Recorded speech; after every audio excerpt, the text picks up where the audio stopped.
Your Florida business runs on paid invoices. But what happens when they go unpaid? You think federal debt laws don't apply to your B2B invoices? You're half right. The real worry isn't the federal FDCPA, it's Florida's own FCCPA, and it applies directly to you. One misstep isn't just a mistake. It can cost you $1,000 per violation.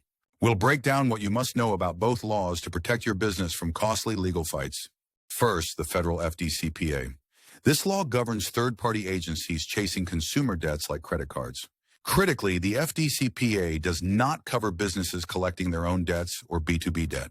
But Florida law closes that gap with the Florida Consumer Collection Practices Act, the FCCPA.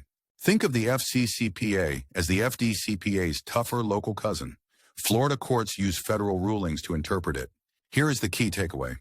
The FCCPA applies to anyone collecting a debt in Florida, including you. So, knowing these laws apply, what must you do to stay compliant? It starts with debt validation.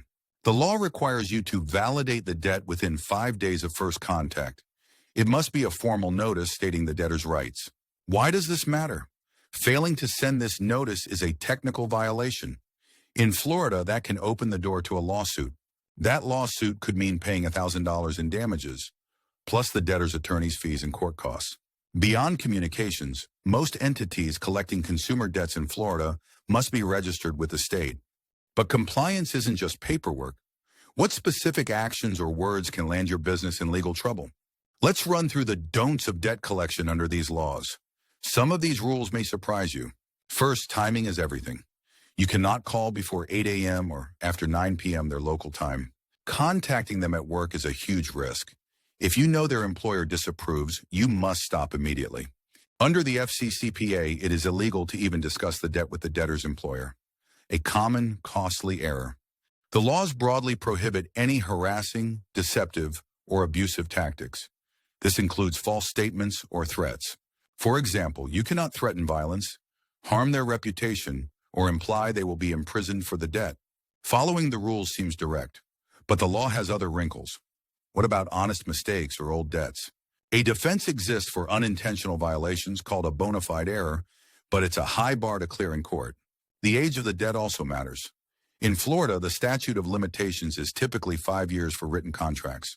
On top of these two acts, collectors must also know about FDCPA, another path for lawsuits for unfair practices. So we have different laws, specific rules, and defenses. How do these pieces connect to create the biggest risk? Let's connect the dots. Recall the most vital rule we covered? The FCCPA applies to you, the original creditor. Now combine that with the fact that even a small technical violation is grounds for a lawsuit. This means your AR department, by forgetting to send one specific validation letter, can trigger a lawsuit. This is the single biggest compliance risk for Florida businesses. Each forgotten letter could be a $1,000 violation. The legal field for debt collection in Florida is more demanding than many owners realize. It's for you. Takeaways: 1. Florida's FCCPA applies to you. 2. Communication rules are strict. 3. Procedural errors are costly. Protect your business. Review your entire collections process, from the first email to the final call. Train your staff. If possible, consult an expert. Ignorance of the FCCPA is not a defense. Consult a qualified Florida attorney and collections expert to ensure you are compliant.